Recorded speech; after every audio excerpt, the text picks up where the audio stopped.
कि कहना का भइल सोना अरे ऐसे तो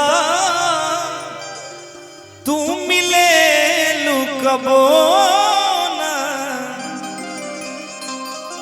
चांदियों से चेहरा और मुरझा जल बता है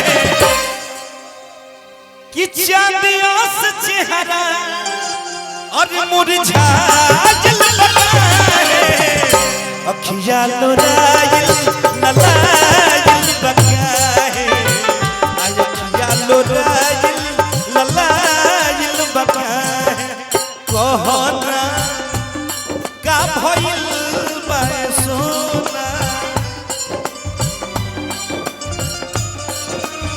अमित भाई सॉरी किसी भी मंच पे जहाँ भी अजीत आनंद भैया रहे और वहाँ पे बिल्कुल ये बात नहीं कहे तो ये अधूरा हो जाता है। अजीत आनंद भैया के लिए दीवाना बना के सपना सजा के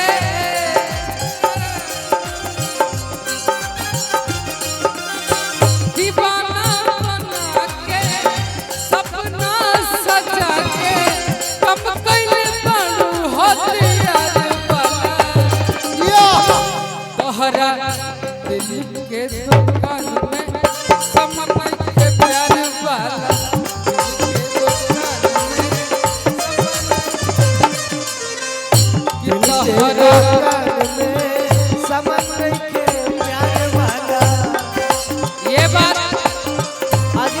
ये बात भैया कह देंगे।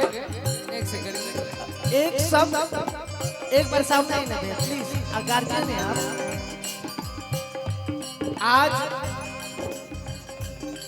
मैं अपनी आंखों से देख रहा हूँ कि गार्जियन का क्या फर्ज होता है और अपने जीवन में भैया मैंने जीवन में सब कुछ सीखा है तो आपसे जीवन जीना भी सीखा है व्यवहार भी सीखा है और गायकी करने के बाद भी शालीनता कैसे रहना है वो भी सीखा है। भले मैं स्टार नहीं हूँ भैया लेकिन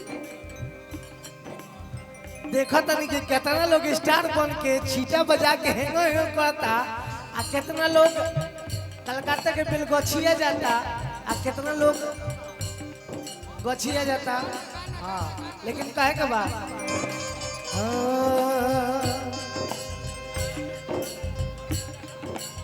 अजय भैया हाई गनमा पहले पूरा अजीत आनंद भैया के मुंह से कहे थे भाव कुछ नहीं है भैया।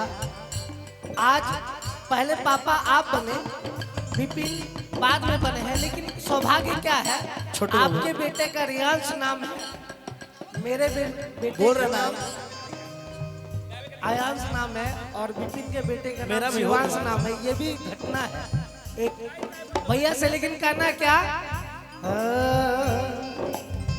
इसी सुर में एक ही बात कहूंगा जुग जुग अरे जियसी ललनामा भवनवा के भाग्य जागल हो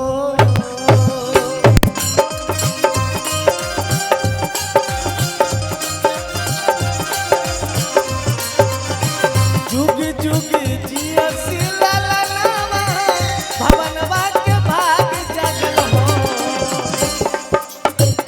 ए भैया पापा भैया बड़े का सजन वाह जी वाह भवनवा के भाग्य जागल हो। ए भैया पापा भैया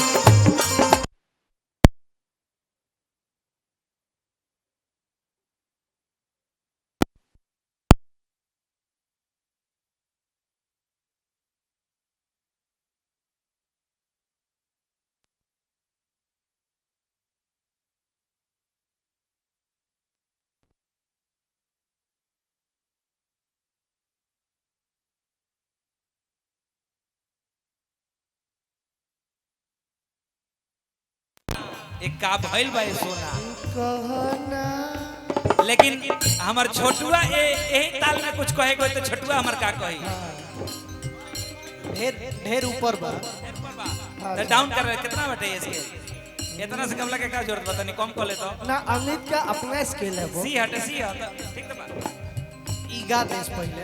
हाँ हाँ हाँ ठीक बा ठीक बा। कि कवन रहे मजबूरी हो दिल पर चलवल छुरी हो कौन रहे मजबूरी हो भैया बोली। हाँ आज आज जन गईनी आर तो हके मान गईनी आज जन गईनी आज जन गईनी तो हके मान गईनी बारू तू बारू तलवार तू धार बना। हेलो हेलो अगर संभव होखे तो 5 कर दो इफ पॉसिबल। डॉक्टर विपिन जी